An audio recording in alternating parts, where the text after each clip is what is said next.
Em nome do Pai, do Filho e do Espírito Santo. Amém. Ave Maria, cheia de graça, o Senhor é convosco. Bendita sois vós entre as mulheres, bendito é o fruto do vosso ventre, Jesus. Santa Maria, Mãe de Deus, rogai por nós, pecadores, agora e na hora de nossa morte. Amém. Vinde, Espírito Santo, enchei os corações dos vossos fiéis e acendei neles o fogo do vosso amor. Enviai vosso Espírito e tudo será criado e renovareis a face da terra. Oremos.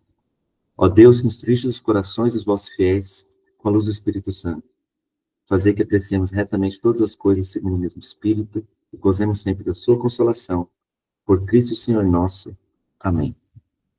Então vou começar, como já comecei semana passada, lendo um trecho do Tratado da Verdadeira Devoção à Santíssima Virgem, São Luís Maria Guion de Montfort, né? E é um trecho que tem a ver com aquilo que nós vamos ver hoje na nossa aula. Então, número 164. Esta devoção é um meio seguro para ir a Jesus Cristo, porque pertence à Santíssima Virgem e lhe é próprio conduzir-nos a Jesus Cristo, como compete a Jesus Cristo conduzir-nos ao Pai Celestial. E não creio erroneamente as pessoas espirituais que Maria seja um empecilho no caminho que conduz à união divina. Pois seria possível que aquela que achou graça diante de Deus para o mundo, de modo em geral, e para um em particular, fosse um empecilho a uma alma que busca a grande graça da união com Ele? Seria possível que aquela que tem sido cheia e superabundante de graças, e tão unida e transformada em Deus, a ponto de Ele encarnar-se nela, impedisse uma alma de ficar perfeitamente unida a Deus? Então, nós, retomando, então, aquilo que nós vimos lá no final, então, da aula passada, que Maria, ela é a obra-prima da missão do Filho e do Espírito Santo, né? Esse trecho que eu li agora, especialmente trata disso, né? Que Maria nunca pode ser um empecilho para nos unirmos a Deus, né? Por quê? Porque ela, na verdade, é a mãe da igreja. Ela foi escolhida por Deus para ser a nossa mãe e para nos levar até Jesus e, consequentemente, até o Pai, né? Pela força do Espírito Santo.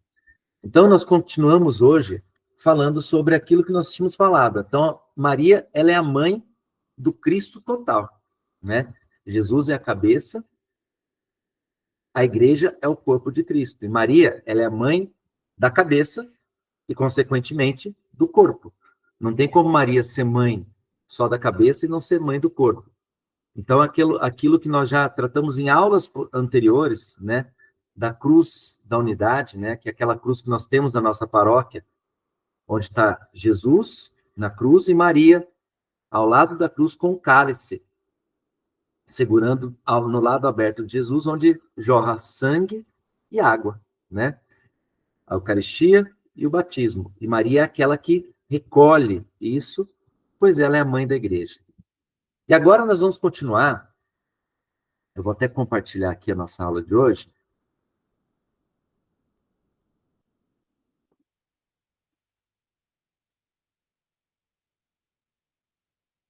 A aula 12 de hoje, então, ela é importante por quê? Porque nós vamos continuar com a questão. A igreja, né? Nós não chegamos ainda no ponto da igreja, que nós vamos começar hoje, né? Mas a igreja é o corpo de Cristo. Então, nós começamos assim, gente. O Filho, né? Ele é o quê? Ele é ungido do Espírito e do Pai. Então, nós vamos ver desde o início, né? Desde a encarnação, como diz no número 727 do Catecismo, desde sua encarnação, Jesus é ungido do Espírito do Pai. Jesus é o Cristo, o Messias. Então, o que acontece? Jesus é ungido do Espírito do Pai, ou seja, a missão de Jesus, ela é inseparável da missão do Espírito Santo. Então, toda a obra do Filho é uma missão conjunta do Filho e do Espírito. Então, toda a obra do Filho, né, toda a obra vai ser uma missão conjunta do Filho e do Espírito. Por quê? Jesus, desde o início, como diz o Evangelho de Lucas, né, que o Espírito Santo cobriu Maria. E ao cobrir Maria, o que acontece? O Espírito Santo faz com que Maria gere o Filho de Deus. Dessa forma, desde o início em que Jesus está no ventre de Maria, é o Espírito Santo que está agindo junto com Jesus, né?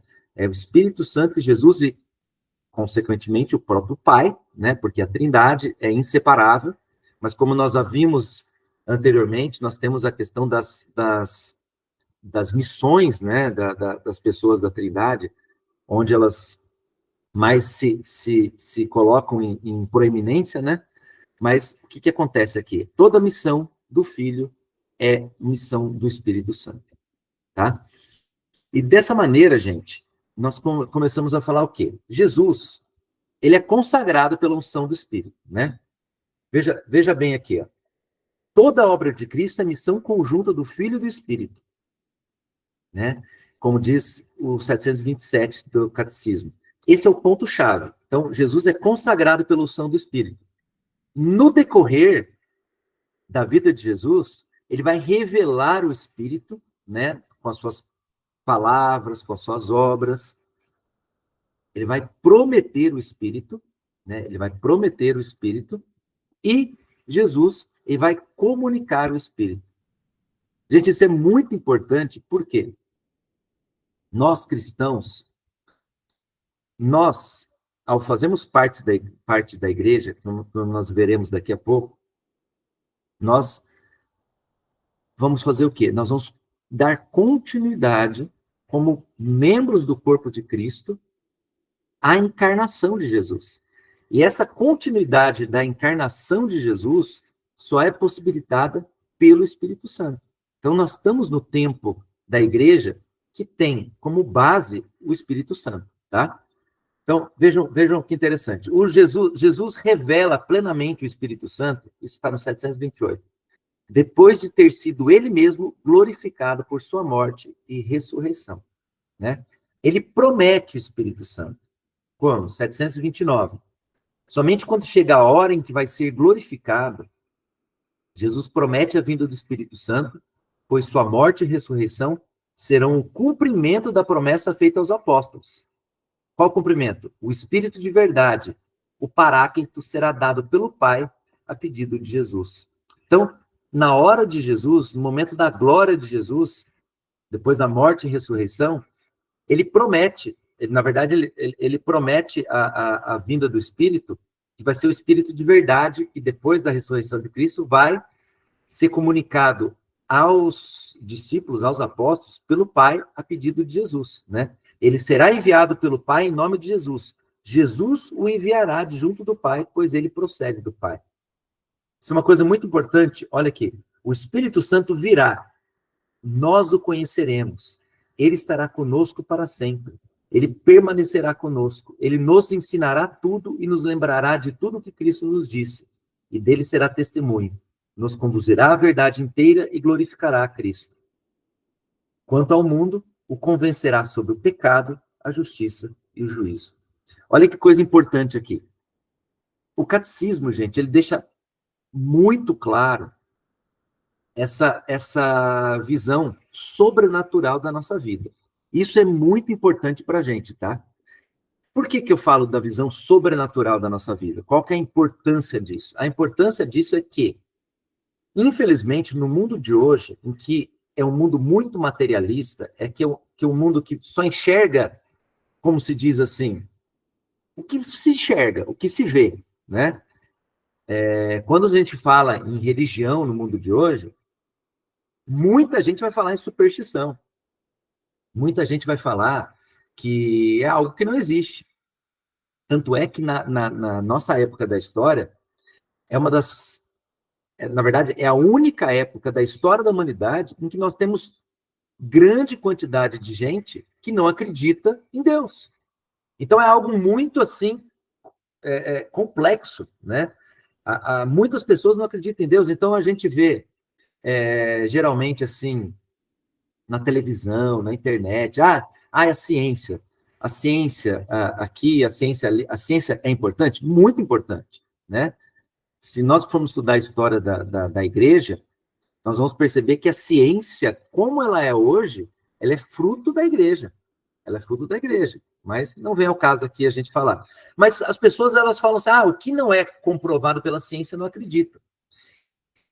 O catecismo, pelo contrário, vai mostrar o quê? Vai mostrar que a obra do Espírito Santo não é uma obra que nós podemos enxergar, como eu posso dizer, como algo científico. Não é isso. A obra do Espírito Santo, de fato, é a ação de Deus na nossa vida. E nós, muitas vezes, deixamos isso de lado, esquecemos isso de lado, e não nos damos conta que a graça de Deus é aquilo que nos impulsiona. O que eu quero dizer com isso? Eu quero dizer que, com o Espírito Santo, gente, nós, por exemplo, quando nós rezamos, lendo a palavra de Deus, lendo a Bíblia, quando nós vamos à missa e ouvimos as palavras do Evangelho, ou as palavras das leituras, o Salmo, todas aquelas palavras que são palavras de Deus, notem uma coisa, nós ouvimos de maneira natural, né? O nosso ouvido, né, por meio de ondas sonoras, nós ouvimos de maneira natural, isso vem por nosso cérebro, tal. Isso é explicado, tal. Porém, no nosso dia a dia, se nós acreditamos em Deus, se nós nos entregamos a Deus, aquela palavra que nós ouvimos, né, que a nossa alma ouviu, não só o nosso corpo ouviu, mas a nossa alma ouviu, o Espírito Santo ele vai fazer com que aquela palavra, vai fazer com que aquilo que a gente viveu nas orações, no santo sacrifício da missa, inspire a nossa vida. Então, vejam bem, certas situações da nossa vida em que nós estamos conversando com alguém e essa pessoa precisa ouvir uma palavra, não é a nossa inteligência somente que vai usar do nosso corpo, da nossa linguagem, para confortar aquela pessoa. Se nós estamos em união com Deus, se nós estamos no estado de graça, estamos sempre buscando a Deus, no momento em que nós estamos falando com aquela pessoa que precisa ouvir algo de bom, é o próprio Espírito Santo que vai fazer o quê? Que vai nos inspirar palavras espirituais, palavras do próprio Espírito, para que aquele Espírito que está no coração dessa pessoa, se ela foi batizada, ou se ela não foi, aquela centelha do Espírito Santo vai mover o coração daquela pessoa, por meio de nós. Então, vejam bem, quando nós falamos em evangelização, quando nós falamos em catecismo, quando nós falamos na catequese, nós estamos falando basicamente no quê? Nós sermos instrumentos do Espírito Santo, para levarmos o quê? A nova vida de Cristo para as pessoas. Por quê? O Espírito Santo vai nos movendo para mover aquelas pessoas. Então, vejam bem, esse número 729, ele é muito importante, porque sem o Espírito nós não conseguimos nada. Não basta a gente fazer planos, usar técnicas de oratória, técnicas de convencimento, sabe? Isso não basta. Eu me lembro muito bem, e aí eu quero que vocês façam um exercício de experiência própria, né? Eu me lembro muito bem de quando eu era adolescente, quando eu era recém-adulto e tal. Hoje eu me lembro que eu ouvi muitas palestras na época que não me tocaram, que não moveram o meu coração. E aí eu começo a refletir sobre isso, eu começo a meditar sobre isso. Eu não estava aberto ao Espírito. Ou, muitas vezes, as pessoas que estavam falando podiam estar usando uma técnica de oratório, uma técnica de convencimento. Hoje é normal falar, né? A pessoa é coaching, né? Uma técnica de coaching, em que você usa do convencimento meramente humano para convencer uma pessoa de alguma coisa. Quando nós estamos falando da ação do Espírito Santo, é a própria graça de Deus que nos move. E essa moção do Espírito, ela vai nos transformando, gente. Esse é o segredo. O segredo é o quê? É a nossa transformação no próprio Cristo. E é essa a missão do Espírito Santo na igreja. Então, Jesus promete o Espírito Santo E, além disso, ele comunica o Espírito Santo. Olha o que diz o 730. Finalmente, chega a hora de Jesus. Jesus entrega seu espírito, nas mãos do Pai, no momento em que, com sua morte, vence a morte. Ressuscitado dos mortos pela ação gloriosa do Pai, dá imediatamente o Espírito, soprando sobre seus discípulos. Aí vocês vão se lembrar que antes da ascensão de Jesus, ele sopra sobre os seus discípulos o Espírito Santo. Ainda não vai ser aquela manifestação que nós vamos ver em Pentecostes, mas já é o início. E olha que coisa interessante que o Catecismo coloca no 730, a última frase. A partir dessa hora, a missão de Cristo e do Espírito passa a ser a missão da igreja. Então, na hora de Jesus, a missão do Filho e do Espírito passa a ser a missão da igreja. Como o Pai me enviou, também eu vos envio. Ou como está lá, essa é uma citação de João 20, 21, ou como está lá em Mateus 28, 19, né? Ide por todo mundo, pregai o evangelho, ensinai as pessoas e batizai-as em nome do Pai, e do Filho e do Espírito Santo. Gente, olha que coisa importante. A missão do Filho e do Espírito passa a ser a missão da igreja. Aqui, nós temos aquela frase que eu venho sempre falando, que a igreja é a continuidade da encarnação de nosso Senhor Jesus Cristo.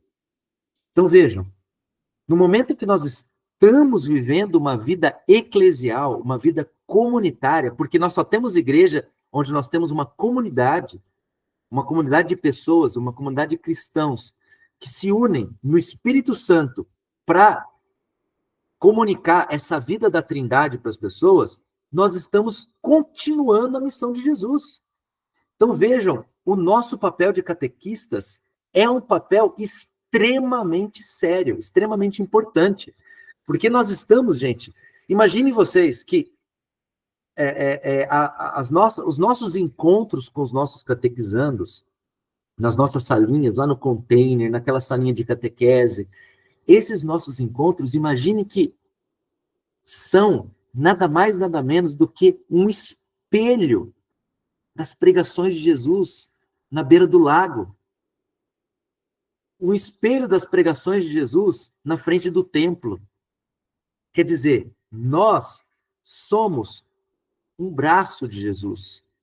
Então, pela força do Espírito Santo, nós somos responsáveis por trazer Jesus para a vida das pessoas. E nós não conseguiremos trazer Jesus para a vida das pessoas se nós não aceitarmos Jesus e o Espírito Santo na nossa vida. Então, esse é o ponto-chave. Nós temos que ter uma vida de oração, nós temos que ter uma vida sacramental muito grande. Por quê? Porque se nós nos fortalecermos em Cristo, no Espírito Santo, o que nós vamos fazer? Nós vamos poder, o Espírito Santo vai poder usar de nós para transmitir a vida nova para as pessoas. Então, a nossa missão é muito importante, porque nós somos igreja. Nós, como catequistas, nós temos um ministério. Vocês sabem que o Papa Francisco, né, alguns anos atrás, elevou o catequista a um ministério. Nós somos ministério. E o ministério é aquele que vai continuar a missão de Jesus, tá bom? São vários ministérios, ministérios de música, né? Vamos colocar o Ministério de Música, o Ministério da Liturgia, e nós temos o Ministério da Catequese, que nós fazemos parte. São diferentes membros do corpo e têm todos o mesmo objetivo. Então, dessa maneira, gente, Pentecostes é o quê? Pentecostes vai ser quando o Espírito Santo foi derramado sobre os apóstolos e Maria, manifestado como pessoa divina. Ou seja, a partir de Pentecostes, a Trindade Santa foi plenamente revelada. A partir de Pentecostes, a Trindade Santa foi plenamente revelada.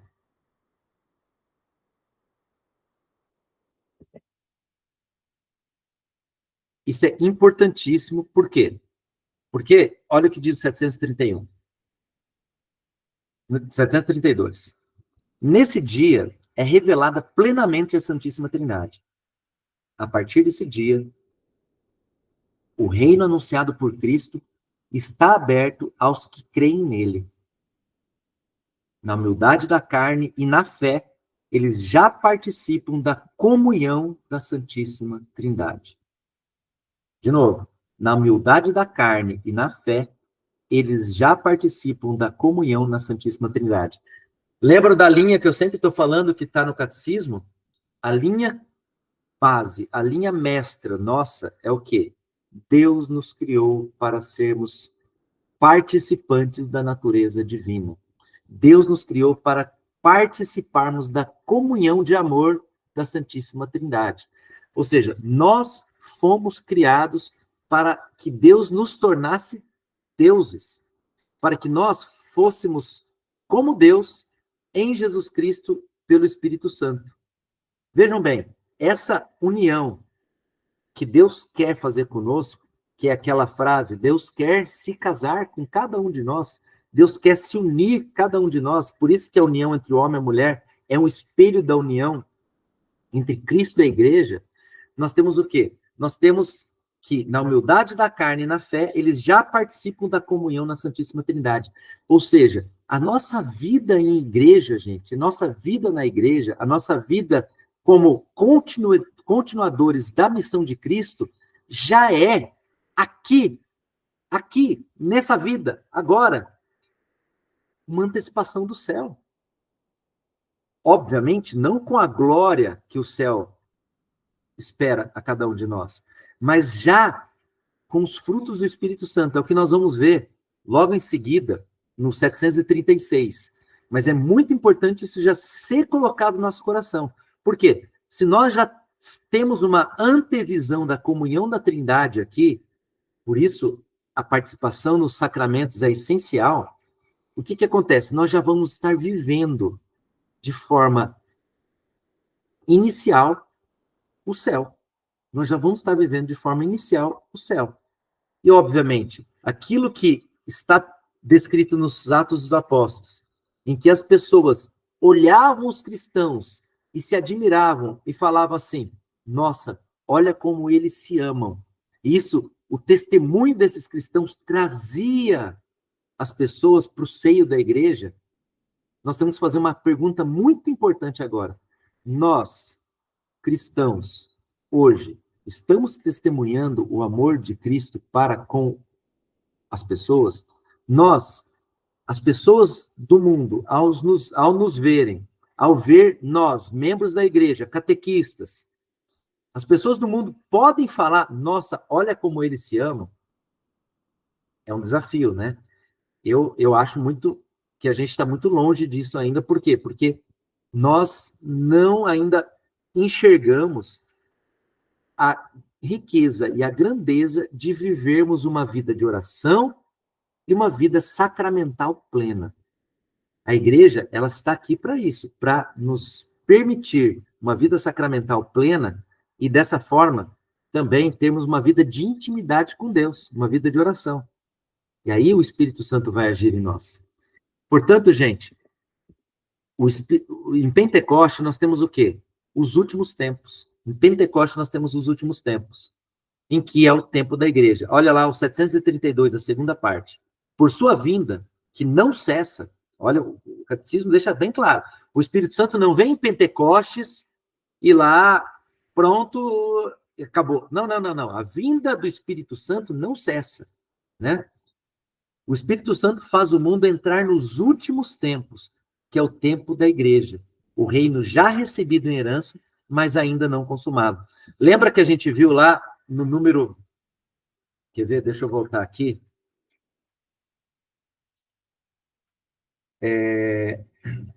No número 669, né?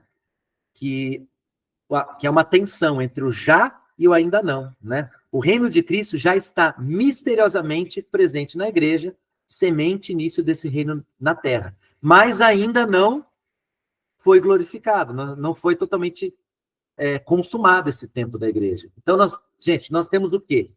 Imagine uma linha, nós temos a primeira vinda de Cristo, com sua encarnação, paixão, morte e ressurreição.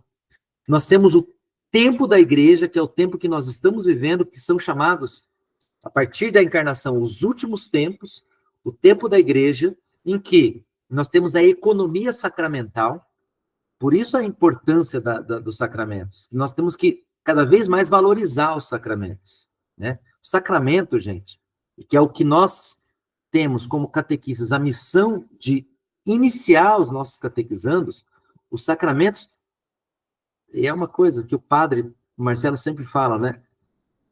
Principalmente no batismo, não é uma festa simplesmente social, não é um encontro social que o padrinho e a madrinha seguram um bebê e aí o bebê é batizado. Não, não, não, não, não, não, não.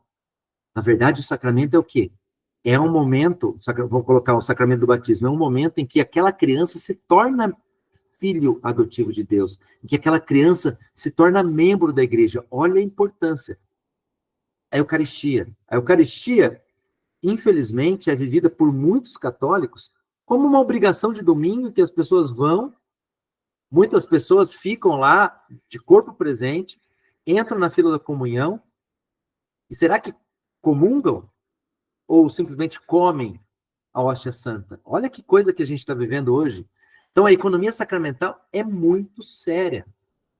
Esses dias eu ouvi um padre dizendo, né, fazendo a comparação das pessoas que entram na fila da comunhão e recebem Jesus, porque ao recebermos Jesus, nós tocamos Jesus fisicamente. E ele faz a comparação com a cura da hemorroísa, né? Por quê? Lembrem da passagem da cura da hemorroísa, em que Jesus está no meio de uma multidão de pessoas. Todo mundo toca Jesus, todo mundo toca Jesus. Mas aquela mulher, ela toca na orla do manto de Jesus, e quando ela toca na orla do manto de Jesus, Jesus sente sair uma força dele que cura aquela mulher. E Jesus fala para os seus discípulos, quem me tocou? E os discípulos, eles falam, mas Senhor, está todo mundo te tocando. Jesus falou, não, alguém me tocou. E essa mulher, ela com medo, ela se apresenta diante de Jesus. E esse padre, ele faz a comparação da fila de comunhão. Quantas pessoas não entram na fila da comunhão para simplesmente receber a maior preciosidade que Deus nos deixou, que é a Santa Eucaristia, o próprio Cristo presente no meio de nós, na aparência do pão e do vinho. E aquela pessoa toca em Jesus, mas não toca. Entenderam essa comparação com a hemorroísa? Mas tem aqueles que, com a fé, tocam em Jesus, e Jesus vai transformando. Por isso que nós estamos no tempo da economia sacramental. Isso é muito importante, porque nossa santificação vai santificar o mundo. Por meio da nossa santificação, o mundo vai ser trazido para Deus. É óbvio que, vou frisar novamente, nunca nós teremos um paraíso aqui na Terra. Mas nós teremos o quê? Nós teremos mais pessoas que se encontrarão com Jesus Cristo por meio da nossa pregação no Espírito Santo. Tudo bem? Então a igreja, gente, ela é edificada, ela é animada e ela é santificada por quem? Pelo Espírito Santo. Lá está no 747, que é o resumo do catecismo.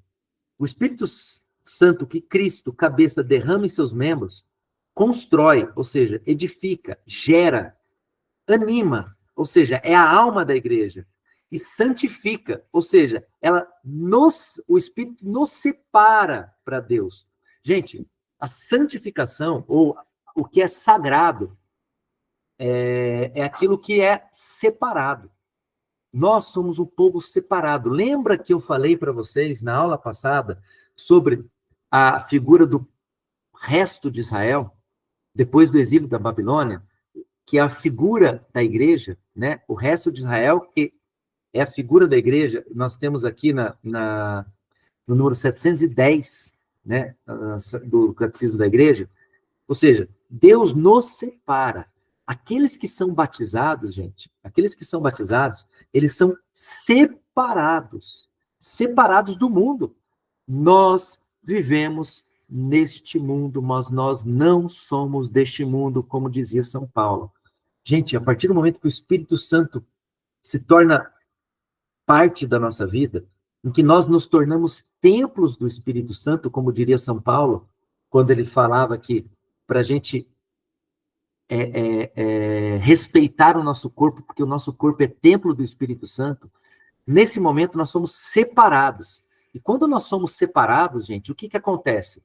Nós somos santificados para quê? Para que o Espírito Santo haja por meio de nós para santificar muita gente. Então, a nossa missão de batizado é missão, como o Papa Francisco fala, de uma igreja em saída.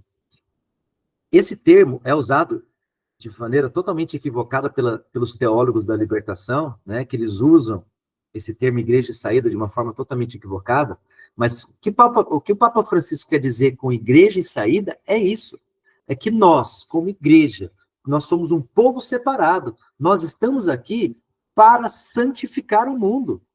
Não somos nós quem santificaremos o mundo, mas é o próprio Espírito Santo.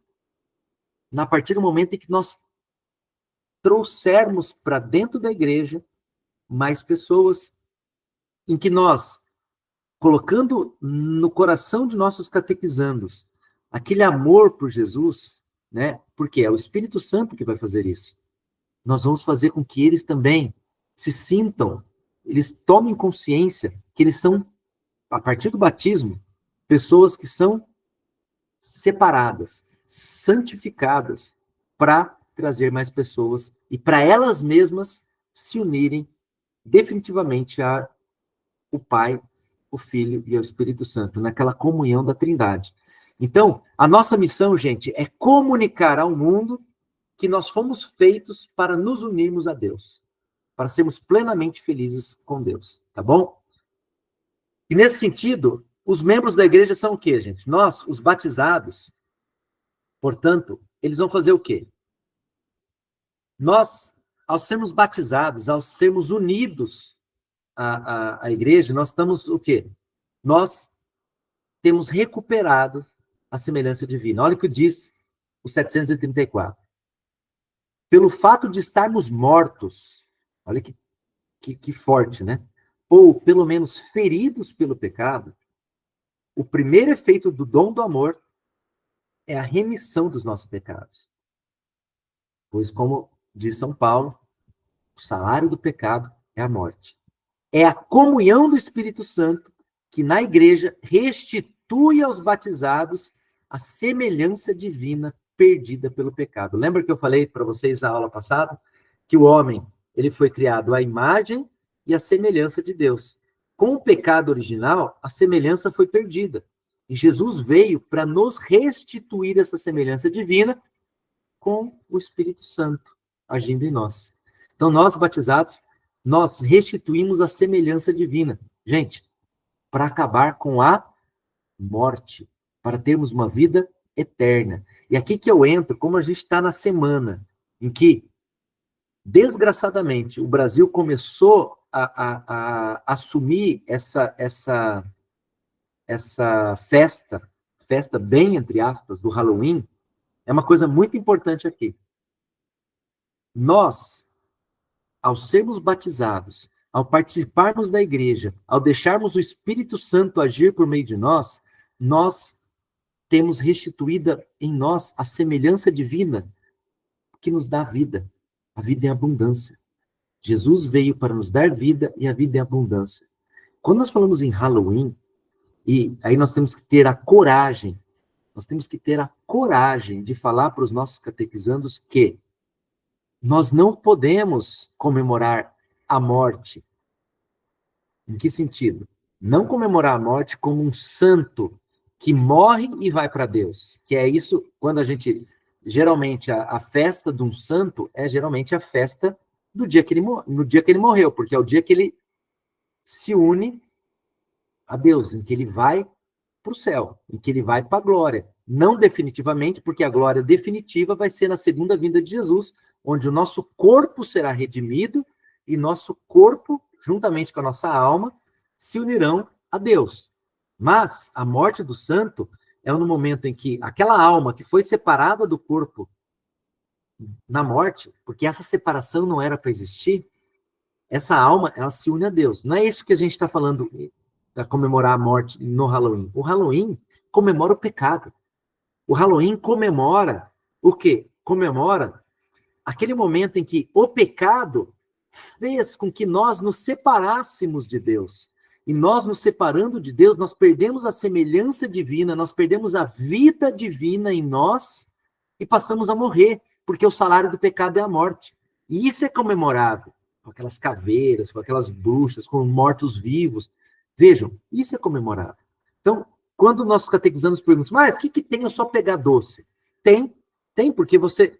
É a mesma coisa, você, numa festa, em que está se comemorando algo totalmente contrário àquilo que nós acreditamos, que nós queremos a vida eterna, nós queremos a união com Cristo, e nós vamos numa festa onde comemora o pecado e a vinda da morte para o mundo.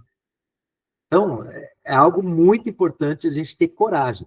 E é como no evangelho da semana passada, um dos evangelhos dos dias da liturgia da semana passada, disse, né? Jesus, ele não veio para trazer a paz no mundo, não a paz do jeito que o mundo acredita, mas Jesus veio trazer a divisão. A partir do momento em que nós, isso foi na quinta-feira, se eu não me engano, em que nós nos unimos a Cristo, nós tomamos uma escolha.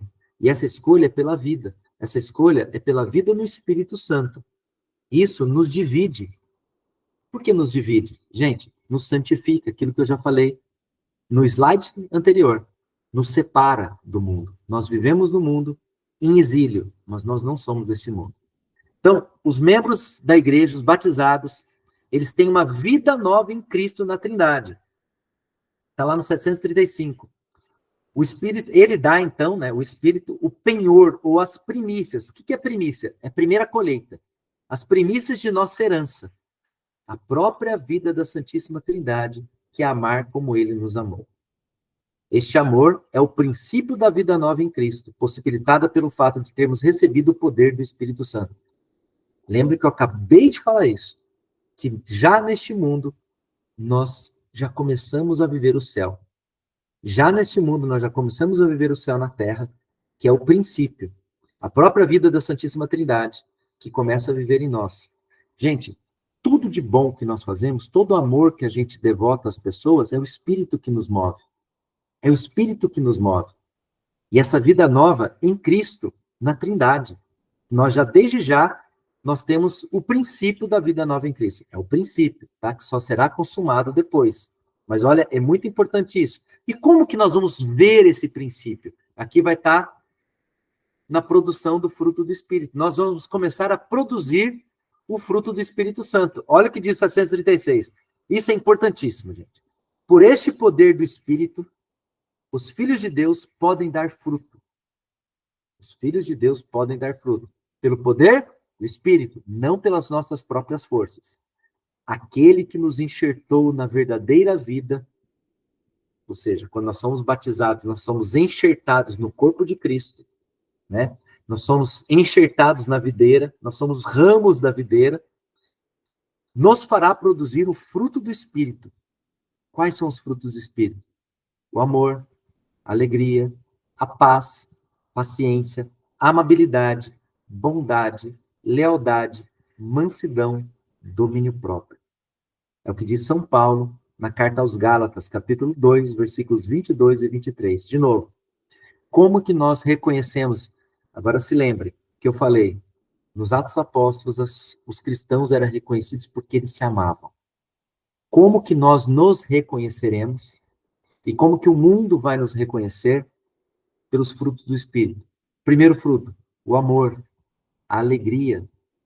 Vejam, gente, infelizmente nós temos na igreja hoje um movimento de pessoas que são ranzizas, as pessoas que ficam olhando para o próximo, as pessoas que ficam ditando regra para os outros. Cadê a alegria? Nós precisamos ter a alegria, né? Eu posso dizer claramente, eu passei por essa fase, sim, de ficar reparando, de ficar falando, não, mas olha isso aqui, olha aquilo lá, não obedece isso na liturgia, não obedece aquilo. Na verdade, o que nós temos que fazer? Nós temos que ter a alegria de fazer as coisas por amor a Cristo, e aí sim, Quando nós amamos, e aí o Espírito vai agir. E com o Espírito agindo, nós vamos ver uma liturgia perfeita. Por quê? Porque as pessoas que amam, elas vão obedecer aquilo que a igreja nos dita na liturgia. Então, nós vamos ver o quê? Nós vamos ver uma missa em que as pessoas vão obedecer aquilo que a igreja, inspirada pelo Espírito Santo, produziu nos livros sagrados, no missal. O missal não é algo que foi escrito porque um grupo de padres, liturgistas, começaram a escrever aquelas rúbricas, aquelas orações. Segue se você quiser. Não, aquilo lá é fruto de séculos da ação do Espírito Santo na oração da igreja. Vocês vão ver logo, logo, que o Espírito Santo é o mestre da oração. E se o Espírito Santo é a alma da igreja, o Espírito Santo age na liturgia. Quem somos nós para mudar a liturgia? Mas também, isso não significa que nós temos que ficar apontando o dedo e indo para a missa de cara feia e falar, nossa, mas não cumpriu a liturgia direito. Não, é fazer a nossa parte. Eu vou cumprir da forma que eu vejo a igreja me pedindo para cumprir. E nesse momento, o testemunho vai fazer diferença. Claro, nós temos que ter formações, nós temos que estudar, nós temos que, com amor, falar com as pessoas, falar, olha, gente, olha que lindo que a igreja nos propõe aqui, para as pessoas começarem a ver que é a ação do Espírito Santo que age. E o fruto do Espírito, então, vai trazer essa alegria, vai trazer essa paz, vai trazer essa paciência, né? Nós temos que ter paciência. Eu estou falando bastante da liturgia aqui, porque é algo que nós estamos vendo em várias paróquias, em vários locais, uma renovação nesse sentido. As pessoas que estão dando mais valor para o que a igreja nos ensina na liturgia, nos pede para fazer na liturgia, e aquelas pessoas que não concordam com o que a igreja pede. Nós temos que ter paciência, né? Nós temos que ter amabilidade, bondade, lealdade. Lealdade no sentido de que nós temos que ser leais com o próximo e com a igreja. Mansidão e domínio próprio. São os frutos do Espírito. Então, o Espírito é a nossa vida. Quanto mais renunciamos a nós mesmos, é o que eu acabei de falar, quanto mais renunciamos a nós mesmos, não, eu quero que seja desse jeito. Se não foi desse jeito, a igreja está fazendo isso na liturgia, mas isso é muito antiquado. Isso... Não. Quanto mais renunciamos a nós mesmos, tanto mais o Espírito nos faz agir. Nesse sentido, gente, em relação à liturgia, nós vamos ter uma parte aqui, uma parte inteira do catecismo, né, que vai falar da liturgia. Mas já é muito importante aqui aquele documento do Papa Francisco, Desiderio Desiderave, onde o Papa Francisco ele fala do silêncio na liturgia. E ele fala que é somente pelo silêncio, quando nós respeitamos o silêncio, que nós deixamos o Espírito agir. Porque muito barulho, muita coisa, o Espírito não age. Então vejam que riqueza é isso. Então, quanto mais nós renunciamos a nós mesmos, tanto mais o Espírito nos faz agir. E o batizado, ele é chamado a testemunhar, atualizar e difundir o mistério da comunhão da Trindade. Então, o que significa isso, gente? Aqui, vamos no 737 primeiro. A missão de Cristo e do Espírito Santo realiza-se na igreja, corpo de Cristo, templo do Espírito Santo. Lembra o que a gente viu agora, lá no 730, né? A partir dessa hora, a missão de Cristo e do Espírito passa a ser a missão da igreja. Então, como que passa a ser a missão da igreja? Olha lá. Esta missão conjunta associa, a partir de então, os fiéis de Cristo à sua comunhão com o Pai no Espírito Santo. Então, vejam que a primeira parte da missão é nós nos associarmos, à comunhão de Cristo com o Pai no Espírito Santo. Então, nós nos associarmos ao amor da Trindade. Primeiro ponto. Se nós não nos associamos ao amor de Deus, nós não temos como passar o amor de Deus. Então, o primeiro passo começa aqui. Depois, o Espírito prepara os homens, antecipa-se a eles por sua graça para atraí-los a Cristo. Então, é o Espírito que nos atrai a Cristo. Manifesta-lhes o Senhor ressuscitado. O Espírito nos mostra o ressuscitado. Lembra-lhes a sua palavra. Então, lembra que eu falei para vocês que quando uma pessoa necessitada precisa de um conselho, aquelas palavras de Deus que nós ouvimos na leitura da Bíblia, na missa, o que acontece? Aquilo lá, o Espírito vai lembrar para a gente no momento de evangelizar, nas nossas aulas de catequese. No momento em que a gente está falando com os nossos catequizandos, surgem perguntas, surgem dúvidas, a gente vai fazer o quê? A gente vai ser lembrado pelo Espírito Santo. Então, nós temos que nos deixar levar pelo Espírito Santo, abrindo-lhes o Espírito a compreensão de sua morte e ressurreição. Então, o Espírito vai manifestar o Senhor ressuscitado, vai lembrar as palavras do Senhor, vai abrir o Espírito de nosso para a compreensão da morte e ressurreição do Senhor. Então, vejam, a nossa vida é meditar sobre a morte e ressurreição de Cristo, gente. Por quê? Isso é algo que, no mundo de hoje, de novo, né? É muito difícil isso. Porque com o relativismo cultural, gente, essa desgraça do relativismo cultural, que é o quê? O que eu acho certo para mim não é certo para você. O que aquele grupo acha certo pode não ser certo para aquele outro grupo. Ou seja, cada um tem a sua verdade, que é o relativismo cultural. Mas isso é bom para mim, pode não ser bom para você, você tem que me respeitar de qualquer maneira. Claro, eu respeito a pessoa, mas não tenho a obrigação de respeitar as ideias daquela pessoa. Entendem o que eu estou dizendo? Nós temos que respeitar a todos. A dignidade de todas as pessoas tem que ser respeitada. Porém, as opiniões e as ideias dessas pessoas, se elas forem afrontar a verdade, se elas afrontam a verdade que Deus nos revela, essas ideias e essas opiniões devem ser o quê? Combatidas por nós. Nós não vamos combater as pessoas, nós não vamos combater o quê? Aquelas ideias, aquelas inverdades, aquelas mentiras que são colocadas muitas vezes pela imprensa, pelos filmes, pelas séries. E isso é o que nossos catequizandos trazem nas nossas aulas de catequese. Eles trazem toda essa bagagem cultural e que nós, com muito amor, com muita alegria, com muita paz, com muita paciência, amabilidade, bondade, lealdade, mansidão e domínio próprio, que são os frutos do Espírito Santo, nós temos que fazer o quê? Nós temos que desconstruir essas verdades, que são verdades entre aspas, né? Que o mundo traz. Então, nós vamos fazer o quê? Nós temos que lembrar sempre da morte e ressurreição de Jesus. E o relativismo cultural fala que todo mundo vai para o céu. Todo mundo está com a salvação garantida. Não é assim. Não é assim. Por que não é assim? Porque, gente, se nós não nos esforçarmos para mantermos a semelhança divina, mantermos aquele estado de graça, o que vai acontecer? Nós vamos viver na mentira. Nós vamos criar ídolos aqui na Terra. Na medida que a gente cria ídolos aqui, que sentido que é um ídolo? O ídolo é a gente colocar numa pessoa, colocar no dinheiro, colocar numa situação social, colocar nesse mundo a nossa esperança. E tirar essa esperança de Deus.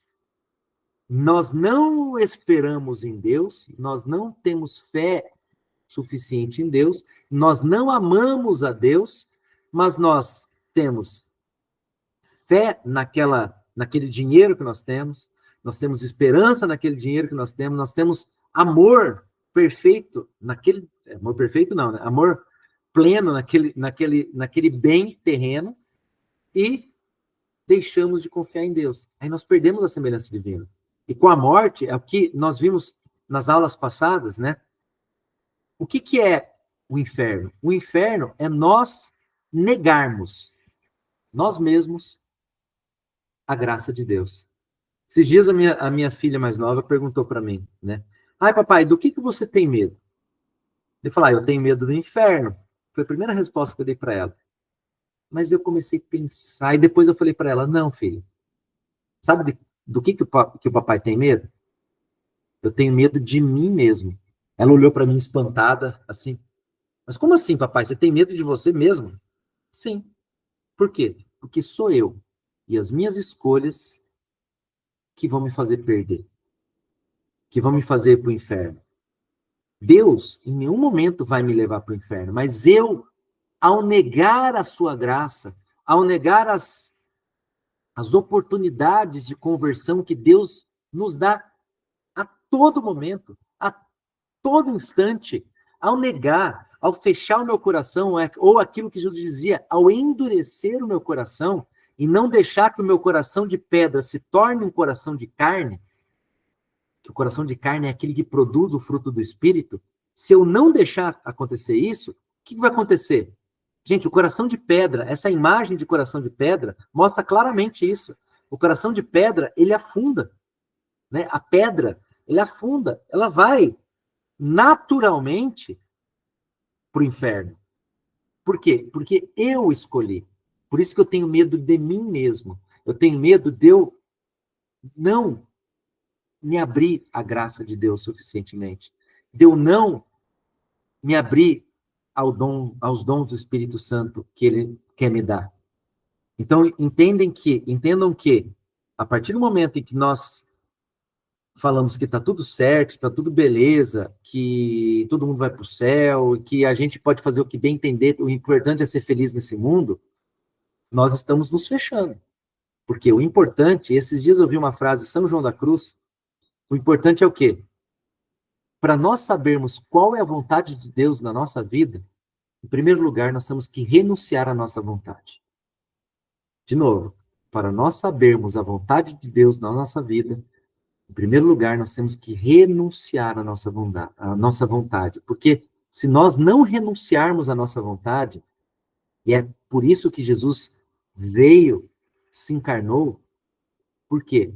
Porque, gente, veja, em todos os momentos da vida de Jesus, ocorreu aquilo que os gregos chamam de kenosis, né? O esvaziamento de Cristo.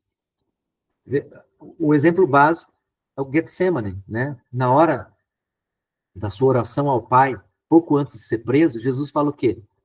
Pai, se for possível, afasta de mim esse cálice, mas não se faça a minha vontade, porque a vontade humana naquele momento de Jesus, a vontade humana era não morrer, porque Deus, mesmo nós perdendo a vida eterna aqui nesse mundo com o pecado original, Deus ainda manteve em nossa humanidade o eco do princípio. São João Paulo II fala muito disso na teologia do corpo. Nós temos o eco do princípio. Quando Deus nos criou, nós temos aquele eco. Então a morte para a gente é algo assim, por isso que a gente é traumatizado pela morte. Então Jesus, naquele momento, a vontade humana de Jesus estava fazendo o quê? Não queria morrer, mas Jesus disse, mas não se faça a minha vontade, mas a tua, ó Pai.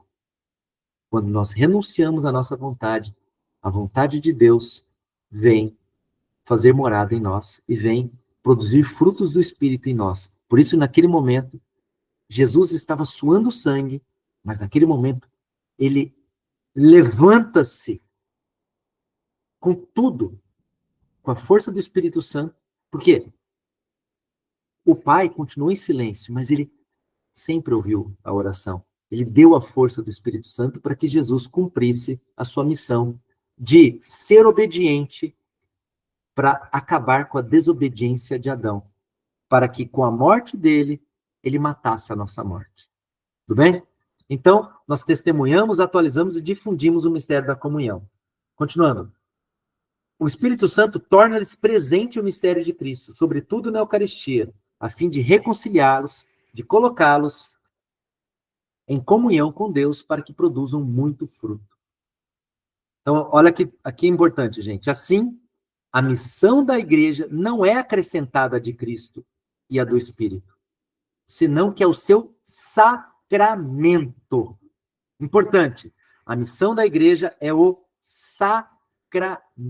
O que é o seu sacramento, gente? É o sinal.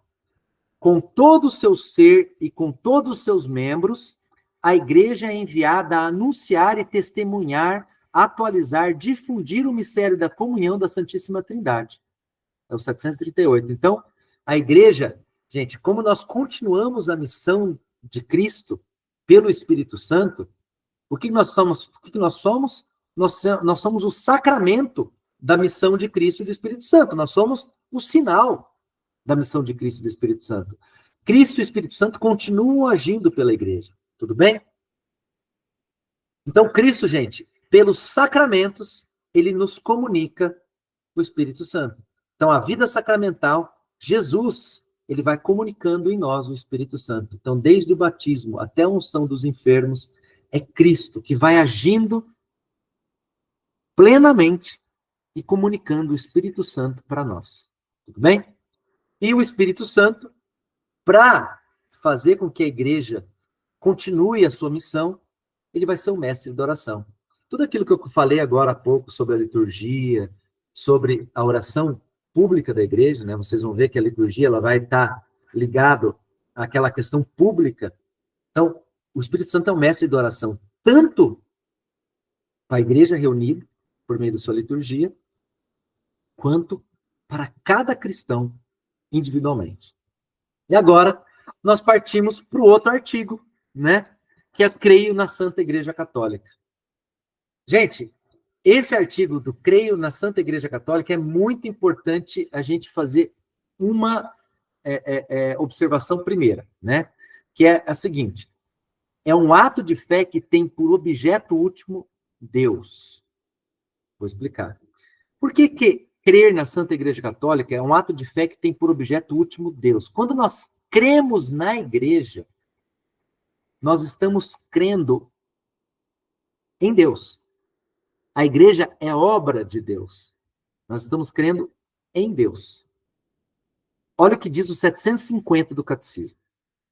Crer que a igreja é santa e católica e que ela é una e apostólica, como acrescenta o símbolo niceno-constantinopolitano, é inseparável da fé em Deus Pai, Filho e Espírito Santo.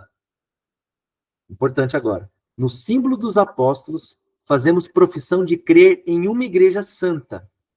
Aqui o catecismo ele cita o latim, credo ecclesia. Se vocês pegarem lá no compêndio do catecismo, que vai ter o credo em latim, nessa minha versão aqui, está na página 31. Olha o que diz aqui, gente. O símbolo dos apóstolos. É muito importante isso.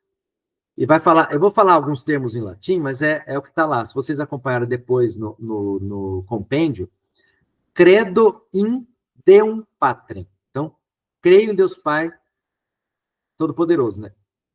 Depois fala o seguinte, et in Jesum Christum, e in Jesus Cristo. Depois, et in Spiritu Sanctum.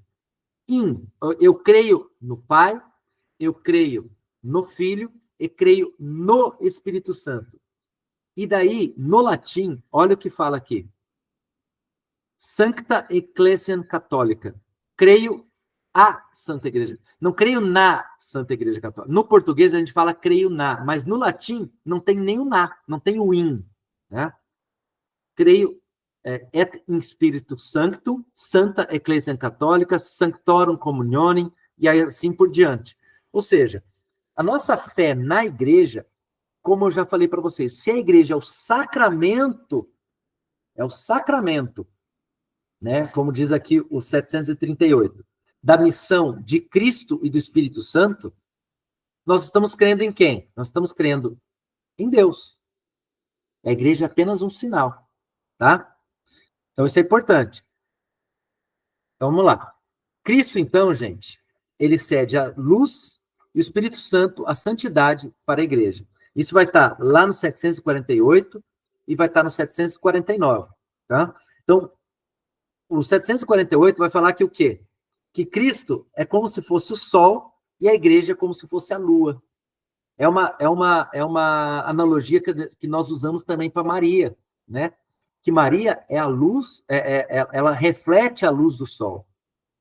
Tá? Maria reflete a luz do sol. A mesma coisa, a igreja, ela não tem uma luz própria. A luz da igreja é Cristo. E nós lembramos muito bem disso na missa da Vigília Pascal, onde o padre, entrando com o círio pascal, ele fala o quê? Eis a luz de Cristo, demos graças a Deus. Ou seja, é a luz de Cristo que move a igreja e é o Espírito Santo que santifica a igreja. Tudo bem? A igreja, gente, ela vem do grego ecclesia, tá? No latim, ecclesiam, né? Essa palavra eclésia, ela vem do grego também, ekalen, que significa chamar fora, que significa convocação. Então, quando nós falamos em igreja, nós estamos falando em convocação. É o que diz o 751 lá, tá? Ela vai falar, dá sentido aquilo que nós chamamos de assembleia do povo. O povo convocado para uma assembleia, tudo bem? Então, nós vamos entender muito bem isso agora aqui, tá? Mas olha aqui. Esse termo, gente, é o termo frequentemente usado no Antigo Testamento grego, tá? Quando o Antigo Testamento foi traduzido para o grego, então esse termo eclésia, ele era usado no Antigo Testamento grego para a assembleia do povo eleito diante de Deus, sobretudo para a assembleia do Sinai, onde Israel recebeu a lei e foi constituído por Deus como seu povo santo. Onde foi constituído por Deus seu povo santo. Ao se denominar igreja, a primeira comunidade dos que acreditavam em Cristo se reconhece herdeira dessa assembleia. Vejam, aí nós estamos falando de antiga e de nova aliança. Agora vai ser muito importante a gente se lembrar daquele termo que eu venho falando para vocês direto, que o Antigo Testamento traz em si o Novo Testamento. Está velado no Antigo Testamento. E o Novo Testamento, ele revela o Antigo Testamento, tá? Então, a tipologia, quando nós falamos em tipologia, nós vemos que todo o Antigo Testamento, toda a Antiga Aliança, ela foi uma forma pedagógica que Deus se utilizou para quê? Para preparar a vinda do Messias e do Espírito Santo. Lembra, na aula passada mesmo, nós estávamos falando daquela situação em que o Antigo Testamento ele traz expectativas do Espírito, né? A expectativa da vinda de Cristo e a preparação da vida de Cristo, por quê? Por meio do Espírito Santo, tá? Por meio do Espírito Santo, que se cumpre plenamente em quem? Maria. Então, aquelas expectativas e a preparação para a vinda do Messias, que se cumpre inteiramente em Maria pelo Espírito Santo, tudo aquilo que foi colocado no Antigo Testamento, nós vamos ver daqui a pouco os símbolos da igreja na Bíblia, tudo aquilo era um sinal da igreja que foi criada por Deus, que foi pensada desde a eternidade por Deus. Isso é algo muito importante para a gente ver cada vez mais amar a igreja, tá? Para cada vez mais amar a igreja. O termo, nela, Deus convoca seu povo de todos os confins da terra. Então, aquela convocação, a eclésia, né, igreja, é a convocação da Assembleia do Povo por Deus, de todas as nações. Mateus 28, 19. Ide por todas as nações e pregar o evangelho. Né? O termo kyriaka, do grego também, da qual deriva church and kirche, né, o church do inglês, kirche do alemão, significa a que pertence ao Senhor. Por quê? Senhor, gente, é Kyrios, né? Lembra da nossa liturgia no ato penitencial que a gente fala Kyrie eleison, Senhor, né? Tem de piedade. É muito mais complexo do que só Senhor tem piedade, tá? Mas é Kyrie eleison, Christi eleison e Kyrie eleison. Então, Kyriaka, que vem o termo church ou kirche, é a que pertence ao Senhor. Então, aquelas pessoas que foram convocadas para pertencer ao Senhor, naquela união que a gente fala desde o início, né? E, além disso, gente, a igreja, ela tem vários significados importantes, que são inseparáveis entre si. Então, quando nós falamos em igreja, nós podemos falar o quê? Em assembleia litúrgica, da assembleia eucarística, né? Então, a assembleia litúrgica, nós temos a igreja reunida. Percebam que quando nós temos uma missa que tem a incensação com turíbulo, vocês vão perceber o quê? Vocês vão perceber que geralmente não, o padre é incensado, né? Porque na hora do ofertório, o padre, ele está lá em persona Christi, e o povo é insensato, né? As pessoas são insensatas por quê? Porque é a assembleia, que é, na verdade, o corpo de Cristo.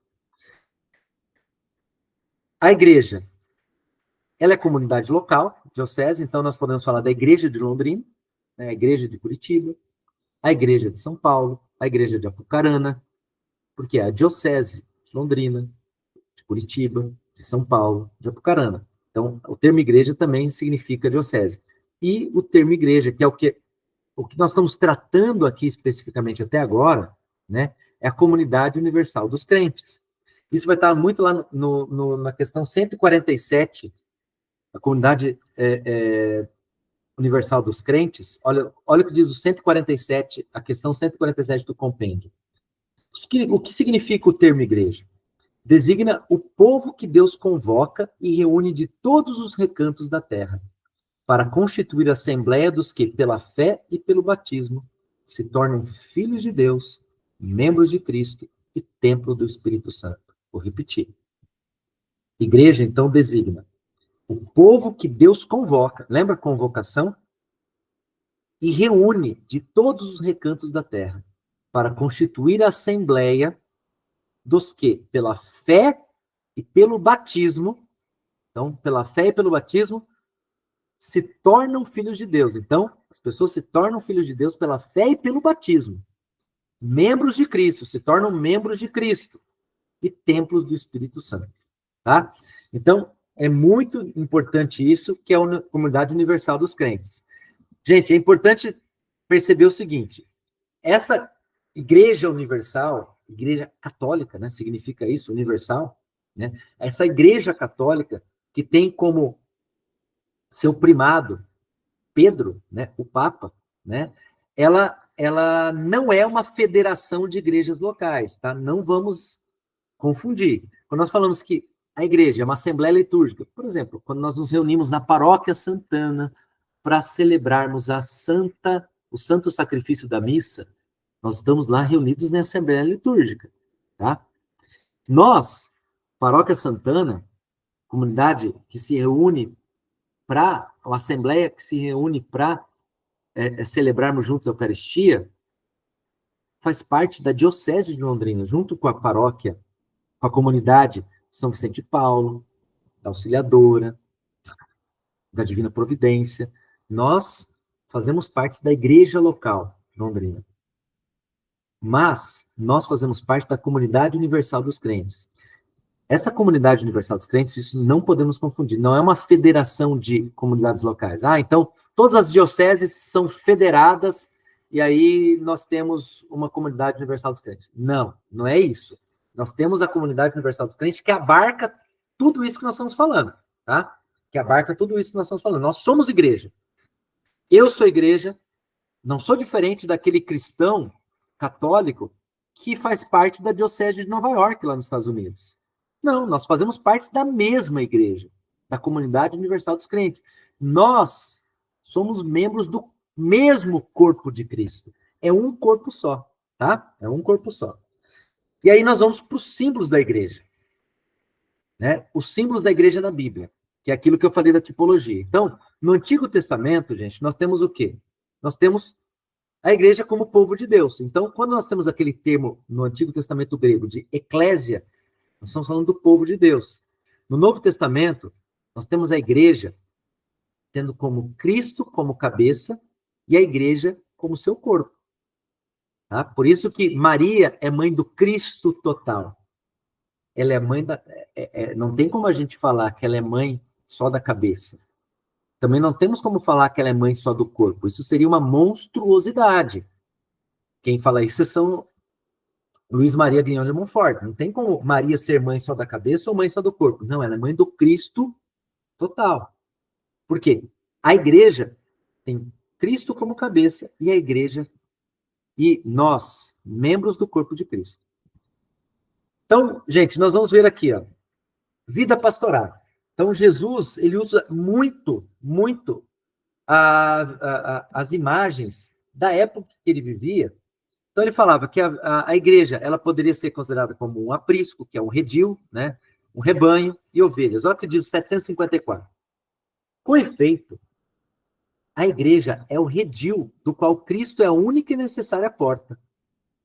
Ela é também o rebanho do qual o próprio Deus prenunciou que seria o pastor. Suas ovelhas, embora governadas por pastores humanos, são, contudo, incessantemente conduzidas e alimentadas pelo próprio Cristo, bom pastor e príncipe dos pastores, que deu sua vida por suas ovelhas. Então, quando Jesus fala de redil, aprisco, né? O que é o redil e aprisco, gente? É aquele local onde se prende um rebanho de boi, um rebanho de ovelhas, né? Se prende, se coloca lá. Jesus é a porta. Nós somos essas ovelhas, nós somos esse rebanho. Tá? Jesus usa muito, né? Quando nós falamos do bom pastor, lá na nossa sala de catequese, tem aquela imagem linda que Jesus segurando a ovelhinha nos ombros. Nós somos o bom pastor. Nós temos o nosso bom pastor. Então, isso faz parte da imagem da igreja na Bíblia. Uma vida agrícola também. Então, a igreja é lavoura, é o campo de Deus. 755, tá? Nesse campo cresce a oliveira antiga, cuja raiz santa foram os patriarcas, em que foi feita e se fará a reconciliação dos judeus e dos gentios. Olha que coisa linda. Vocês devem se recordar que nós falamos que no final dos tempos se espera que os judeus se convertam. Por isso que no decorrer da história, no decorrer de toda a história, os papas defendiam os judeus. Aí nós temos aquela fake news, né? Eu não gosto de usar esse termo, mas é uma mentira histórica construída no século XX, de que o Papa Pio XII era amigo dos nazistas. Pelo contrário, o Papa Pio XII, ele escondia pessoas no Vaticano, judeus no Vaticano. O Papa Pio XII fez de tudo para a proteção dos judeus, né? Isso é documentalmente comprovado, né? Então, assim, quando fala aqui que é oliveira antiga, cuja raiz santa foram os patriarcas, em que foi feita e se fará a reconciliação dos judeus e dos gentios, foi feita. Por que foi feita? Só a gente lê os Atos dos Apóstolos.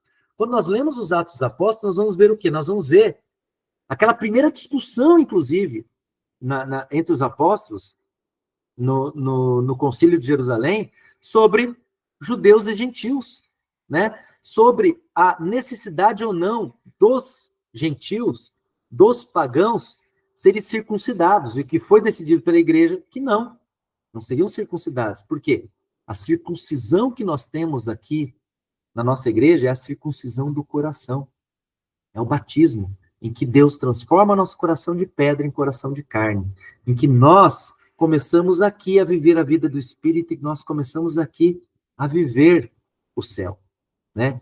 Então, aqui, lá antigamente, né, nos Atos Apóstolos, já foi feita essa união dos gentios e dos pagãos na igreja, e que isso vai até o fim dos tempos, em que vai haver essa reconciliação. No final dos tempos vai haver essa reconciliação. E além disso, tem a vinha, né? Ela foi plantada pelo celeste viticultor como vinha eleita. Então a igreja é a vinha eleita. Cristo é a verdadeira videira, né? Nós somos membros do corpo místico de Cristo, né? Cristo é a verdadeira videira que dá vida e fecundidade aos ramos, quer dizer, a nós que pela igreja permanecemos nele, sem o qual nada podemos fazer. É o que fala Jesus, né? Sem mim nada podeis fazer. Sem a graça de Deus, nada podemos fazer. Se nós não estamos unidos à videira, como ramos, nós nada podemos fazer. Um ramo que sai da videira, que se desconecta da videira, o que acontece, gente? Seca e morre. Um ramo que não se conecta pela vida da graça, que nos é apresentada a todo instante para nós, pela vida sacramental, pela vida de oração, se nós nos desconectamos, o que acontece? Nós secamos, nós vamos para o inferno. Então, assim, nós escolhemos isso. Percebam? Eu estou enfatizando muito essa questão, porque é algo que nós escolhemos. Daí que eu venho falar do Halloween, que venho falar toda essa coisa. Por quê? Nós comemorando a morte, como o pecado trouxe, nós comemorando a morte no sentido da comemoração do pecado que nos trouxe a morte, Nós estamos nos desconectando. Mesmo que seja uma brincadeira, entre aspas, infantil, não tem mal nenhum, sempre tem. A vida espiritual está presente, gente. Nós temos que ter muito isso, que nós perdemos no mundo moderno. A nossa vida natural, ela existe para ser um sinal da vida espiritual. Dizia São João Paulo II na Teologia do Corpo. O nosso corpo, ele foi criado como imagem de Deus para sermos sinal da vida divina, para sermos sinal. Por isso que nosso corpo não é simplesmente natural. O nosso corpo, ele é teológico. Teológico. Isso eu li na aula passada, né? Na aula passada, deixa eu ver se eu acho aqui. É uma citação.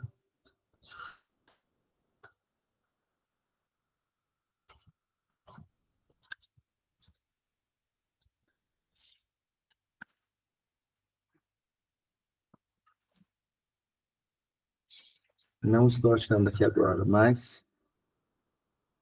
Aqui. É uma citação de Santo Irineu de Lyon. Quanto ao homem, número 704. Quanto ao homem, Deus o modelou com as próprias mãos, isto é, o Filho e o Espírito Santo, e imprimiu na carne modelada sua própria forma, de modo que até o que fosse visível tivesse a forma divina.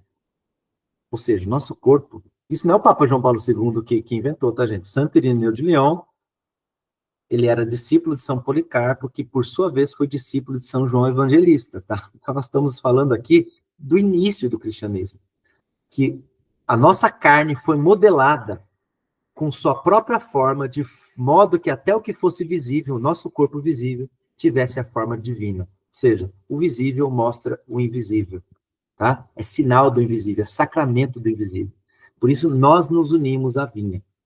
Nossa, outra imagem, que é a construção, a moradia, né?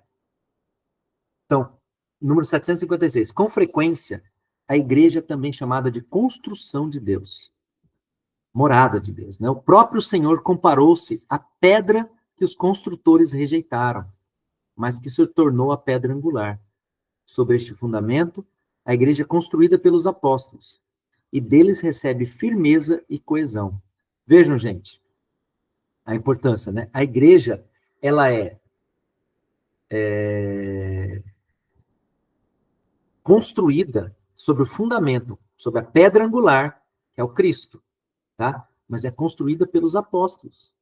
Nós vamos ver logo, logo, porque a igreja ela é construída pelos apóstolos porque com a manifestação do Espírito Santo em Pentecostes, os apóstolos eles começam a construir. Por isso que a nossa igreja católica é universal, nós estamos vendo até agora, apostólica, tá? Sobre esse fundamento, a igreja é construída pelos apóstolos e deles recebe a firmeza e coesão. Esta construção recebe vários nomes. Casa de Deus, na qual habita a sua família, morada de Deus no Espírito Santo, tenda de Deus entre os homens e principalmente templo santo. Então, tudo isso Jesus usa, são palavras que Jesus usa para dar uma visão da igreja. Que, representado pelos santuários de pedra, que são as nossas igrejas, né, de pedra, é louvado pelos santos padres, e não sem razão, comparado na liturgia com a cidade santa, a Nova Jerusalém. E por isso que eu sugiro todo mundo, quem não leu esse livro de O Banquete do Cordeiro, do Scott Hahn, onde ele mostra, né, a liturgia celeste no Apocalipse, que é a Nova Jerusalém, que é, de fato, a igreja triunfante, né? Que a igreja triunfante, a igreja do céu, ela se une à igreja militante aqui na Terra. Nós somos templos. E por isso que São João Paulo II dizia, a missa é o céu na Terra. Tá? Além disso, nós temos a vida familiar, né? Então, nela, de fato, quais pedras vivas, ou seja, a Nova Jerusalém, formamos nesta terra um templo espiritual. São João contempla, aqui é o Apocalipse que eu acabei de citar, esta cidade que na renovação do mundo desce do céu, de junto de Deus, vestida como noiva enfeitada para o seu esposo. A igreja, 757, é chamada também de Jerusalém Celeste, a nossa mãe. É ainda descrita como esposa imaculada do Cordeiro Imaculado. Eu acho tão bonito aquele momento da missa, quando o padre escolhe essa frase, né? Felizes são os convidados para o banquete nupcial do Cordeiro. Eis o Cordeiro de Deus, aquele que tira o pecado do mundo. Felizes são os convidados para o banquete nupcial do Cordeiro. Porque é aquilo que nós vemos no Apocalipse. O Apocalipse, gente, é o documento que mais nos traz a explicação para a nossa liturgia celeste, terrestre, né? Porque nossa liturgia terrestre é um espelho da liturgia celeste. E família. A igreja é uma família.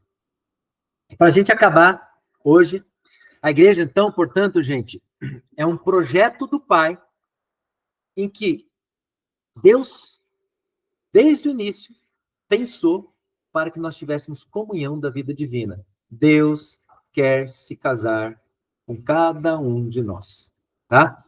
Olha o que diz 759. O Pai Eterno, por livre e misterioso desígnio de sua sabedoria e bondade, criou todo o universo e decidiu levar os homens à comunhão da vida divina. Gente, a comunhão da vida divina. Nós tornaremos participantes da vida divina, a qual chama todos os homens em seu Filho. Então, nós somos chamados em Jesus, por isso que Jesus se fez carne. Todos os que creem em Cristo, o Pai quis chamá-los a formarem a Santa Igreja. Esta família de Deus se constitui e se realiza gradualmente ao longo das etapas da história humana, segundo as disposições do Pai. Agora, muito importante, com efeito, desde a origem do mundo, a igreja foi prefigurada. Olha que coisa, gente. Desde a origem do mundo, a igreja foi prefigurada. Foi admiravelmente preparada na história do povo de Israel e na antiga aliança. Foi fundada nos últimos tempos. Nos últimos tempos, leiam-se. Gente, últimos tempos, encarnação de Cristo no seio de Maria. Foi manifestada pela efusão do Espírito e no fim dos tempos será gloriosamente consumada. 760. Eu vou ter que ler isso aqui porque é muito lindo, gente. O mundo foi criado em vista da igreja. Isso está lá, diziam os cristãos dos primeiros tempos. É uma citação de Hermas, o pastor. O mundo foi criado em vista da igreja. Por que o mundo foi criado em vista da igreja, gente? O mundo foi criado em vista da igreja por quê? Porque Deus criou o mundo para que nós fôssemos convocados a participar do seu corpo, para que nós fôssemos convocados a sermos unidos à videira, para que nós fôssemos convocados a nos unirmos num casamento eterno com a Trindade, para que nós fôssemos, por toda a eternidade, participantes do amor da vida, do Pai, do Filho e do Espírito Santo. Gente, quando se fala que Deus é amor, é nisso que nós estamos falando. Doação de si mesmo, onde nós nos doamos inteiramente para Deus e onde Deus se doa totalmente a nós. E isso começa na Eucaristia. Gente, quando Jesus fala, isto é o meu corpo que será entregue a vós, e quando lá em Efésios 5, São Paulo compara a entrega de Cristo por nós ao amor de um marido por uma esposa, o esposo se entrega à sua esposa e a esposa que se entrega ao seu marido, nós estamos falando dessa união eterna. Então, quando nós falamos que o mundo foi criado em vista da igreja, é isso. Não é que o mundo foi criado para ter uma igreja de pedra, um templo. Não, não, não, não, não. Quando nós falamos igreja, a igreja, gente, é a união final de Cristo conosco, né? Com a igreja, né? A igreja, ela tem como objetivo a união final de Cristo conosco, que somos membros do seu corpo. Deus criou o mundo em vista da comunhão com sua vida divina. Foi o que eu acabei de falar. Comunhão esta que se realiza pela convocação dos homens em Cristo. E esta convocação é a igreja. A igreja é a finalidade de todas as coisas.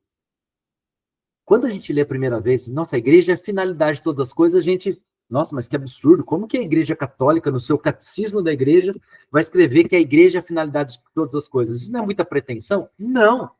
É a finalidade de todas as coisas, por quê? Porque é a comunhão com a vida divina de cada um de nós. Cada um tem uma relação pessoal com Cristo, pelo Espírito Santo e assim, consequentemente, com o Pai. Por isso que Deus, Filho, nos ensina a rezar Pai Nosso. Pai Nosso. Porque é essa comunhão que nós visamos.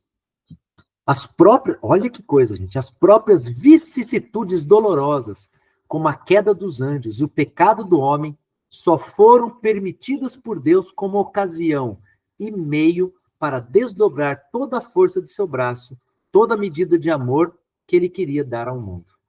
E aí vem uma citação de São Clemente de Alexandria: assim como a vontade de Deus é um ato, que se chama mundo, então Deus, por sua vontade, criou o mundo. Assim também a sua intenção, qual foi a intenção de Deus? É a salvação dos homens, que se chama igreja. Tá? Continuando. A igreja, portanto, gente, ela é preparada desde a antiga aliança como com a eleição de Israel. Isso vai estar lá no 761, 762. A igreja, ela é fundada, instituída por Cristo, pelas suas palavras e ações. É o que está lá, 763 a 765. Olha o que diz ali. Cabe ao Filho realizar na plenitude dos tempos o plano de salvação do seu Pai. Qual que é o plano? A gente viu lá agora há pouco. O plano é criar a igreja. Tudo em vista da igreja. O mundo foi criado em vista da igreja para convocar os homens a Cristo, em Cristo, para se unir a Deus. Este é o motivo de sua missão. O Senhor Jesus iniciou sua igreja pregando a boa nova, isto é, o advento do reino de Deus prometido nas Escrituras. Havia séculos. Para cumprir a vontade do Pai, Cristo inaugurou o reino dos céus na terra. A igreja é o reino de Cristo já misteriosamente presente, é a semente, né? Quando nós falamos de reino de Deus, como já vimos também isso, o reino de Deus já é a igreja. A igreja é a semente e o início do reino de Deus, onde ela vai ser consumada no final dos tempos. Nós já vamos ver daqui a pouco. Hoje a aula vai ser um pouquinho mais longa, mas vai dar tudo certo. Enfim. Olha o que diz o 765, né? O 764. Este reino manifesta-se lucidamente aos homens nas palavras, nas obras e na presença de Cristo. Acolher a palavra de Jesus é acolher o próprio reino. A semente e o começo do reino são o pequeno rebanho, a igreja, dos que Jesus veio convocar em torno de si. Convocar, gente. Quando a gente fala em convocar, lembra-se de igreja, das quais ele mesmo é o pastor. Eles constituem a verdadeira família de Jesus, aos que assim reuniam em torno dele, ensinou uma maneira de agir nova e também uma oração própria. Então, uma maneira de agir própria, agir conforme o Espírito, gerando frutos do Espírito Santo, que são aqueles frutos que nós vimos lá no 736, amor, alegria, paz, paciência, amabilidade, bondade, lealdade, mansidão e domínio próprio. E uma nova oração própria. É a oração da liturgia da igreja e a oração pessoal nossa, com uma intimidade própria com Deus. O Senhor Jesus, 765, dotou sua comunidade de uma estrutura que permanecerá até a plena consumação do reino. Gente, isso é dogma. A estrutura que Jesus fez, né? A escolha dos 12, como diz aqui, com Pedro como seu chefe. Essa estrutura, nós temos o Papa, a Igreja de Roma como aquela que precede na caridade as demais igrejas, né? A Igreja de Roma é aquela que precede na caridade as demais igrejas, representando as 12 tribos de Israel. Eles são as pedras de fundação da Nova Jerusalém. Então, os apóstolos, os 12 apóstolos, eles são as 12, representam as 12 tribos de Israel. Lembram a tipologia? Então, os 12 apóstolos, as 12 tribos de Israel. Então, as 12 tribos de Israel, de fato, era um sinal, era um sacramento, era um sinal da igreja, né? Os 12 tribos de Israel, que é a Nova Jerusalém. Os 12 e os outros discípulos participam da missão de Cristo. Lembram? A missão de Cristo, do Espírito Santo, de seu poder, mas também de sua sorte. Aí é o que a gente viu lá no número 675, né, que a igreja passará por provações. E se o bom combate eu não combater, minha coroa eu não conquistarei. Não é? É aquilo que diz aquela música que eu sempre lembro, né? Se minha carreira eu não completar, de que vale a minha fé tanto guardar? Se perseguido há que eu não for, sinceramente, um cristão não sou. Então, nós participamos da missão de Cristo, mas também de sua sorte. A partir do momento, gente, que nós somos, lembra aquele slide que a gente fala que nós somos santificados, nós somos separados pelo Espírito Santo, nós somos sagrados, somos separados. É aquela divisão que Jesus fala. Nós não somos mais do mundo. E se nós não somos mais do mundo, o mundo não nos aceita, como não aceitou a Jesus. E Jesus mesmo disse: se eles me rejeitam e fazem o que fazem comigo, o que não fará com vocês, que são meus discípulos? Tá? Então, nós participamos da sorte de Jesus. Então, a igreja, ela é realizada com a morte e ressurreição de Cristo. Olha o que diz o 766. A igreja nasceu primeiro do dom total de Cristo para a nossa salvação. Lembra, gente, o amor, doação total de si mesmo, antecipado na instituição da Eucaristia e realizado na cruz. Então, a Eucaristia, Jesus antecipa aquilo que ele realiza na cruz, que é a doação total de si mesmo.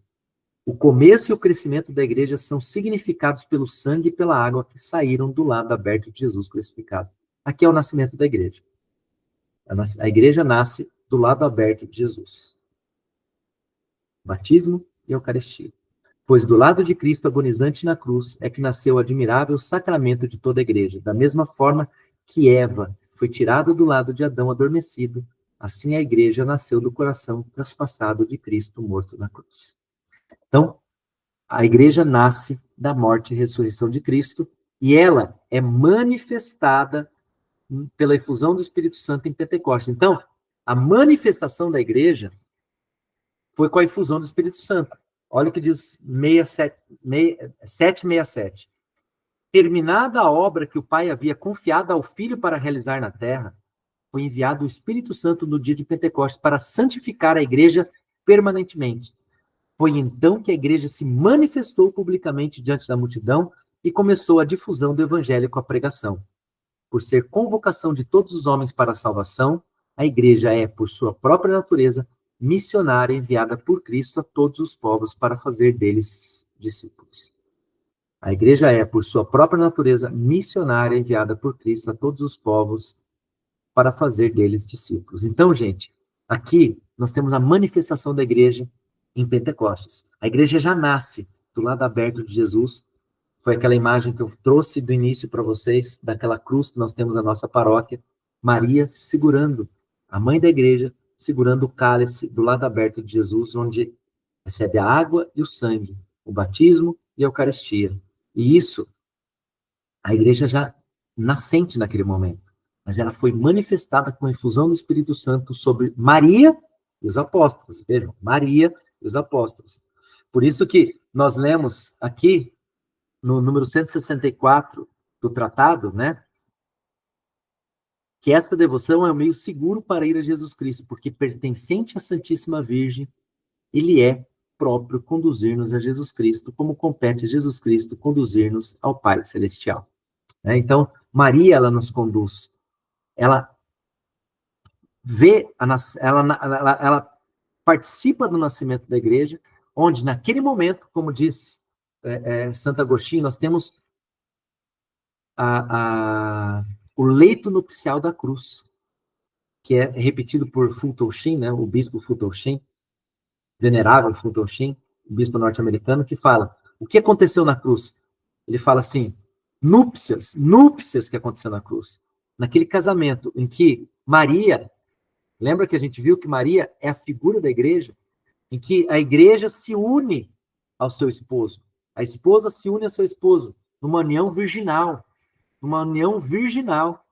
e que daquela união nós temos o nascimento dos seus filhos, que aí é a figura de São João Evangelista, que estava aos pés da cruz, quando Jesus fala para Maria, mulher, eis aí o teu filho, filho, eis aí a tua mãe.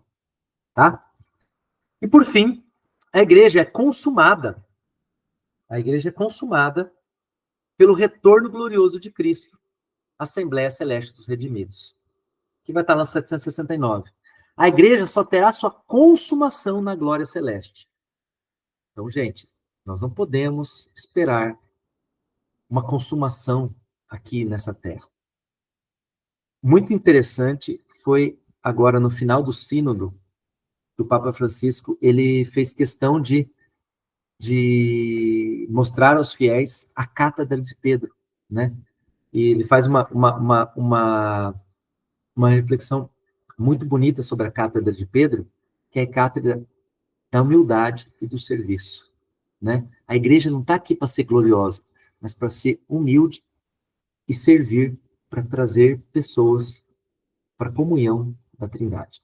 Então a igreja só terá sua consumação na glória celeste quando do retorno glorioso de Cristo. Até aquele dia, a igreja avança em sua peregrinação por meio das perseguições do mundo e das consolações de Deus. Lembrem-se do número 675, que fala das perseguições dos últimos tempos.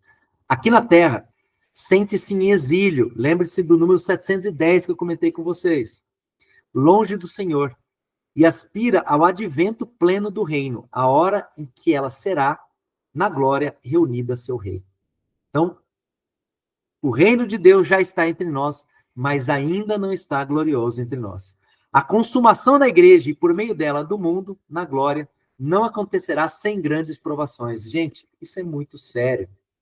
Se nós não formos provados, ou seja, se nós não assumirmos essa nossa santidade, sermos de Cristo e não do mundo, nós não participaremos do retorno glorioso de Cristo. Participaremos sim, para sermos condenados, porque nós estamos deixando de lado a graça, né?